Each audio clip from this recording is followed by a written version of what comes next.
বিচাৰিছোঁ যে তেওঁলোকৰ এজাহাৰৰ ভিত্তিত ইতিমধ্যে আমাৰ অসমৰ জাতীয় জীৱনৰ এজন সংগ্ৰামী নেতা শংকৰজ্যোতি বৰুৱাক বিভিন্ন ভুৱা গোচৰ আজি কাৰাৰুদ্ধ কৰি থৈছে। তেওঁলোকৰ এটা প্ৰচেষ্টাত তেওঁলোকৰ লগত ৰাজপক্ষ যি মিতিৰালি আছে তাৰ গোটেইখিনি মিতিৰালি কৰি তেওঁলোকে কৰি থৈছে। সেইকাৰণে আমি আহ্বান জনাইছোঁ যে ৰিপুটো বন্ধ কৰি দিয়ক, অন্যথা ইয়াত কিন্তু কোনো তেল ল'ব নোৱাৰে। এই মুহূৰ্তত ৰন্টু পানী ফুকন আহি উপস্থিত হৈছে বীৰ লাচিত সেনাৰ সচিব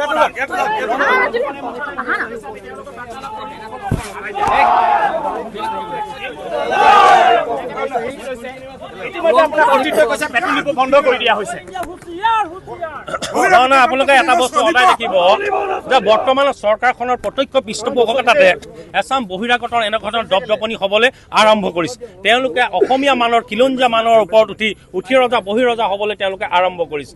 যিটো ঘটনা কেইদিনমান আগত দেখিছে, হয় সামাজিক জীৱনত কাম কৰা মানুহবিলাকক বৰ্তমানৰ চৰকাৰখনে ভয় শংকাৰে এই দৃষ্টিকটুভাৱে পুলিচক যেনেধৰণে আপোনালোকে ব্যৱহাৰ কৰিছে, প্ৰশাসন ব্যৱস্থাটোক তেওঁলোকে ব্যৱহাৰ কৰিছে, ঠেলাঠেলি কৰি হেণ্ডকাপ লগাই তেওঁলোকৰ মানসিকভাৱে তেওঁলোকৰ মনোবল হ্ৰাস কৰিবৰ কাৰণে যিটো গভীৰ ষড়যন্ত্ৰত লিপ্ত হৈছে তাক আমি একমুখে গৰিহণা দিছোঁ, তীব্ৰ হুংকাৰ ইয়াৰ পৰা প্ৰদান কৰিছোঁ আৰু আহিবলগীয়া সময়ত চৰকাৰখনে এনেকুৱা ধৰণৰ অপকৰ্মৰ পৰা বিৰত থাকিবৰ কাৰণে আমি আহ্বান জনাইছোঁ। এতিয়া কথাটো হৈছে যে যোৱা সময়ছোৱাত আপোনালোকে দেখিব বীৰ লাচিতৰ বহুবিলাক সংগ্ৰামী সতীৰ্থ যেতিয়া সামাজিক জীৱনৰ কাৰণে কাম কৰে, জাতীয় জীৱনৰ কাৰণে যেতিয়া কাম কৰিবলৈ অগ্ৰসৰ হয়, তেতিয়া একেই আমাৰ মানসিকভাৱে আমাক ধ্বংস কৰিবৰ কাৰণে, আমাৰ মনোবল হ্ৰাস কৰিবৰ কাৰণে এনেকুৱা ধৰণৰ ঘটনাবিলাক হৈ আছে। আৰু সেইকাৰণে মই ভাবোঁ তেতিয়া বহুবিলাক দল সংগঠন আছে, তেওঁলোকে এই কথাখিনি এটা নীৰৱ নিস্তব্ধ ভূমিকা তেওঁলোকে অৱলম্বন কৰিছে। গতিকে আহি যেতিয়া দেখিছে পুনৰ তেওঁলোকৰ ওপৰত এই ঘটনাবিলাক হ'বলৈ আৰম্ভ কৰিছে। সেইকাৰণে সময় থাকোঁতে প্ৰত্যেকটো জাতীয় দল সংগঠনে অসমৰ বৃহত্তৰ স্বাৰ্থৰ খাতিৰত অসমীয়া মানুহৰ স্বাভিমান সহকাৰে অসমীয়া মানুহৰ আত্মপ্ৰতিষ্ঠাৰ সংগ্ৰামখন যাতে অধিক শক্তিশালীৰ ওপৰত আমি আগবঢ়াই লৈ যাব পাৰোঁ, তাৰ কাৰণে ঐক্যবদ্ধ হৈ সংঘবদ্ধভাৱে অন্যায় অবিচাৰৰ বিৰুদ্ধে ঐক্যবদ্ধভাৱে মাত মাতিবৰ কাৰণে সকলোকে আহ্বান জনাইছোঁ। আৰু এটা স্পষ্ট বাৰ্তা আমি ইয়াত দিব বিচাৰিছোঁ, এইখন অসম উত্তৰাধিকাৰী সূত্ৰে পোৱা আমাৰ অসম, ইয়াত আমাৰ খিলঞ্জীয়া মানৰ দপদপনি আধিপত্যবাদ ইয়াত প্ৰতিষ্ঠা হ'বই লাগিব। ভৱিষ্যতলৈকে ৰাজনৈতিক ক্ষেত্ৰখন আমি এটা নিৰ্ণায়ক ভূমিকা থকাৰ পৰিৱেশ আৰু পৃষ্ঠভূমি আমি ৰচনা কৰিব পাৰিব লাগিব।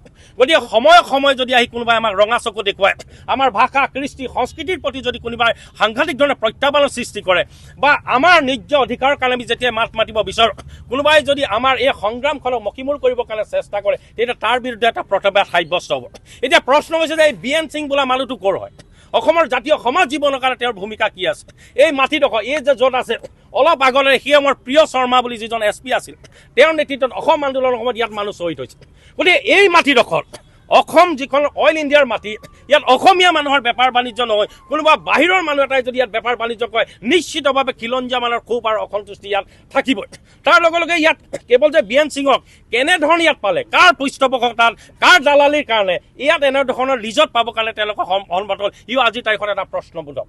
গতিকে আৰু এটা কথা আমি চাব লাগিব, অইল ইণ্ডিয়া যে এনেধৰণে এওঁলোকক যে লিজত দিছে, আহিবলগীয়া খিলঞ্জীয়া মানুহক ইয়াত থকা বিভিন্ন বেলেগ বেলেগ অইল ইণ্ডিয়াৰ মাটি আছে, সেই জেগাবিলাকত খিলঞ্জীয়া মানুহক বেপাৰ বাণিজ্য কৰিবৰ কাৰণে আমি আৰ্থিক এটা স্বাৱলম্বী এটা বাট লৈ যাবৰ কাৰণে তেওঁলোকে আমাক দিব নে নিদিব, এইটো এটা কিন্তু ডাঙৰ প্ৰশ্ন। সেইকাৰণে স্পষ্টীকৰণ বিচাৰিছে, সেইটো কথা আমি স্পষ্টীকৰণ বিচাৰিছোঁ।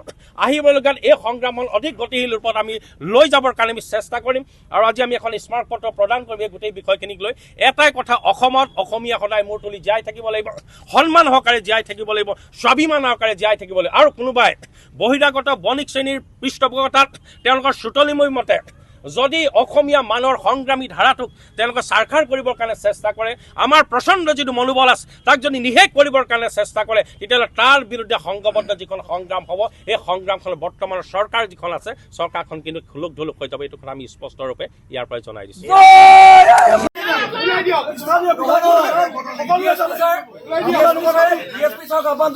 ৰক্ষণাবেক্ষণ দিছে নেকি আপোনালোকে? খোলা খুলি কথা কৈ দিম।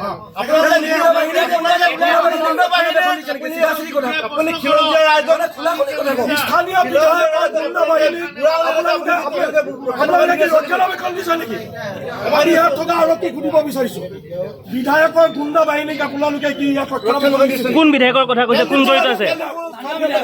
স্থানীয় ধুনীয়া দলৰ স্থানীয় বিধায়ক কোন, সেই কথা প্ৰত্যেকজন সংবাদ কৰ্মী।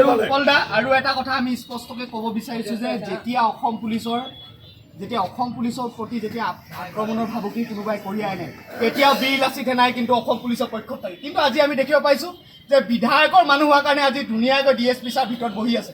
আৰু বিধায়কৰ মানুহকেইজন ভিতৰত বহি কিনে আজি তেওঁলোকক ৰক্ষণাবেক্ষণ দিছে। কিন্তু অসম পুলিচে জনা উচিত আপোনালোকে প্ৰশ্ন কিয় নকৰে? আপোনালোকে প্ৰশ্ন কিয় নকৰে?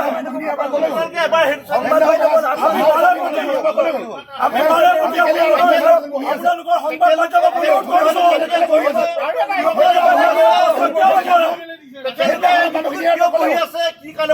আপোনালোকে তেখেতসকলক প্ৰশ্ন কিয় নকৰে?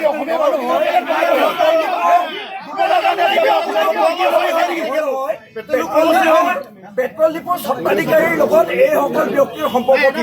তেওঁলোকে আপোনালোকক আহ্বান জনাইছো।